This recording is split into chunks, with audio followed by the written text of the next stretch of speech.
Om Swastiastu. Perkenalkan, nama saya Niputu Sitananda Putri, NPM 2020621210067 dari kelas A2. Pada kesempatan kali ini, saya akan mempresentasikan tentang elemen-elemen dasar dan juga bentuk dalam arsitektur. Namun sebelum kita masuk ke materi, ada baiknya kita mengetahui mengapa kita harus mempelajari tentang elemen-elemen dasar dan juga bentuk dalam arsitektur ini. Bahwasanya menurut Vitruvius di dalam bukunya di Arsitektura, bangunan itu dikatakan harus memiliki keindahan, kemudian kekuatan, dan juga kegunaan. Nah, untuk mencapai ketiga hal tersebut, ada baiknya kita harus memiliki suatu landasan atau elemen dasar sehingga memunculkan suatu bentuk. Sedangkan menurut Francis D. Kaching dalam buku Arsitektur Bentuk Ruang dan Tatanan, ada baiknya apabila kita memiliki kemampuan untuk mengenal elemen-elemen dasar tersebut dan memahami bagaimana mereka dapat dimanipulasikan dan diorganisasikan di dalam pengembangan sebuah konsep desain sebelum isu yang lebih penting, yaitu makna di balik arsitektur itu sendiri. Nah, kita masuk kepada elemen-elemen dasar yang pertama. Apa sih elemen-elemen dasar tersebut? Nah, elemen-elemen dasar ini atau elemen-elemen utama dimulai dari titik ke sebuah garis yang membentuk satu dimensi, kemudian mulai dari garis ke bidang yang membentuk dua dimensi, dan mulai dari bidang ke dimensi ke sebuah volume yang membentuk tiga dimensi. Oleh karena itu, ada 4 bagian dari elemen-elemen dasar tersebut. Pertama ada titik, garis, bidang, dan juga volume. Yang pertama dimulai dari titik. Nah, titik adalah suatu awal dan akhir dari sebuah garis. Dan titik ini biasanya menandakan sebuah posisi di dalam ruang. Dan secara konseptual, titik itu tidak memiliki panjang, tidak memiliki lebar maupun kedalaman, dan itu sebabnya sifatnya itu statis, memusat, dan tidak berarah. Nah, sebuah titik biasanya dapat digunakan untuk menandai ujung dan pangkal sebuah garis, seperti gambar ini, kemudian pertemuan garis di sudut sebuah bidang atau volume, sudut-sudutnya ya, kemudian perpotongan dua buah garis, dan terakhir menandakan sebuah pusat dari sebuah bidang. Berikutnya ada garis. Nah, garis ini merupakan perpanjangan dari titik yang memiliki panjang tapi tidak memiliki lebar dan tinggi. Dan sebuah garis itu biasanya menggambarkan jalur pergerakan sebuah titik mampu mengekspresikan arah pergerakan dan pertumbuhan secara visual. Dan biasanya juga garis ini dibagi menjadi 4. Pertama ada garis vertikal atau ke atas yang memiliki kesan tinggi, kaku, formal, dan tegas.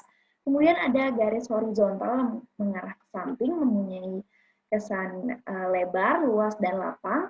Kemudian ada garis diagonal yang mempunyai kesan dinamis dan mendekati jarak dan tidak tenang. Kemudian ada garis melengkung yang memiliki kesan dinamis, lembut, dan juga gembira. Nah, setelah garis muncullah bidang. Nah, bidang ini merupakan perpanjangan dari garis yang mengarah ke segala arah, dan secara konseptual juga bidang ini memiliki panjang lebar tetapi tidak memiliki kedalaman.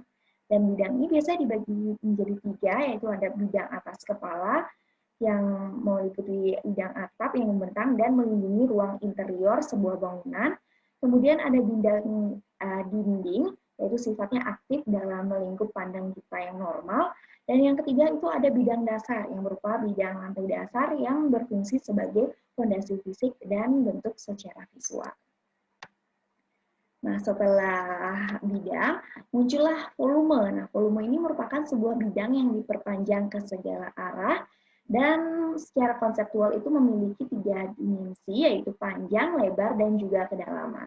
Dan biasanya seluruh volume ini dapat dianalisis dan dipahami bahwa ia itu terdiri dari titik tempat bertemu bidang tersebut, kemudian garis atau tepi tempat dua bidang bertemu, kemudian bidang atau permukaan yang mendefinisikan batasan sebuah volume. Nah, itu tadi tentang elemen-elemen dasar. Kemudian berikutnya muncullah suatu bentuk. Nah, apakah yang dimaksud dengan bentuk? Nah, bentuk merupakan karakteristik pengidentifikasian utama sebuah volume sebagai elemen 3 dimensi di dalam pembendaharaan desain arsitektural. Sebuah volume itu dapat berupa suatu bentuk yang padat atau bentuk yang solid.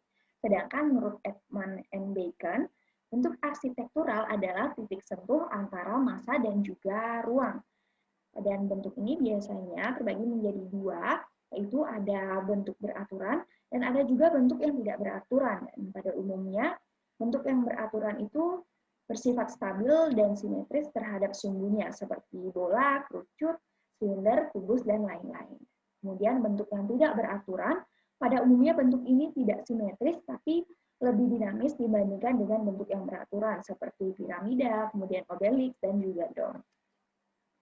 Nah, bentuk ini juga memiliki suatu sifat-sifat yang mana sifat ini akan saling terkait dan menentukan pola dan komposisi dari elemen-elemen tersebut.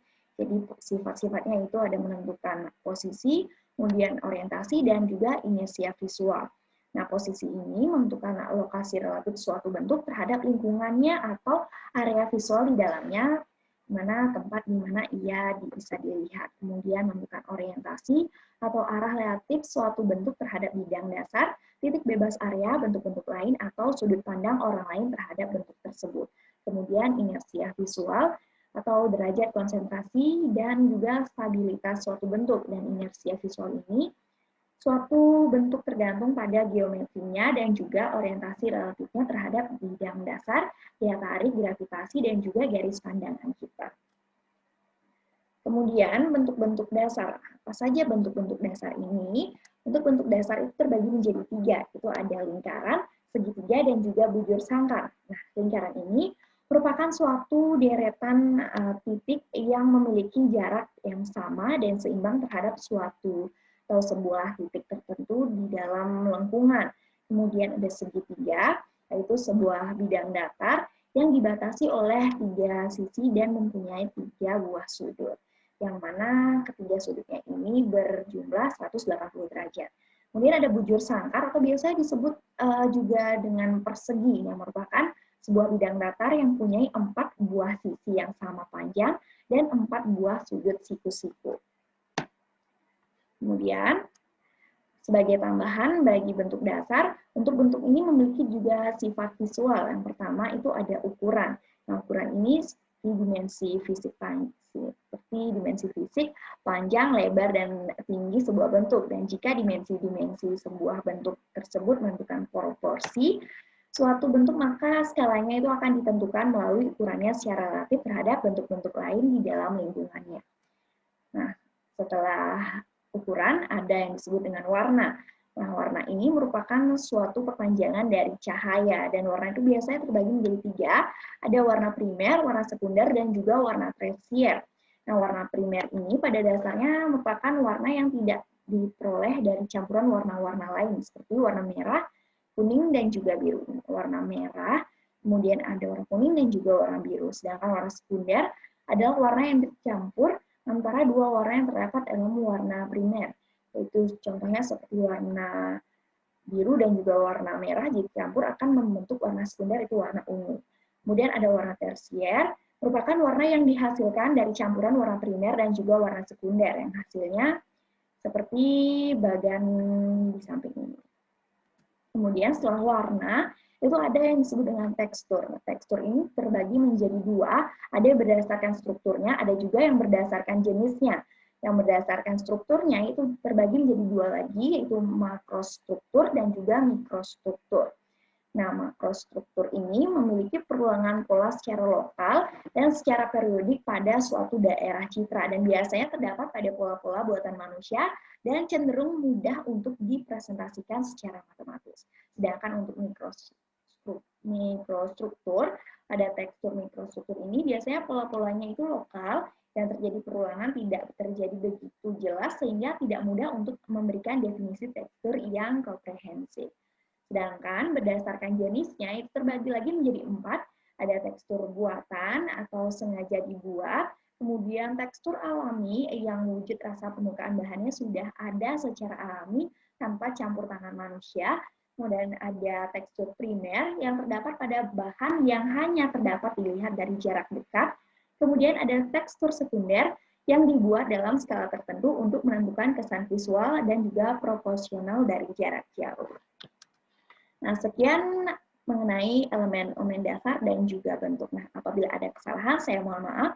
Saya tutup dengan Param Santi. Om Santi, Santi, Santi Om.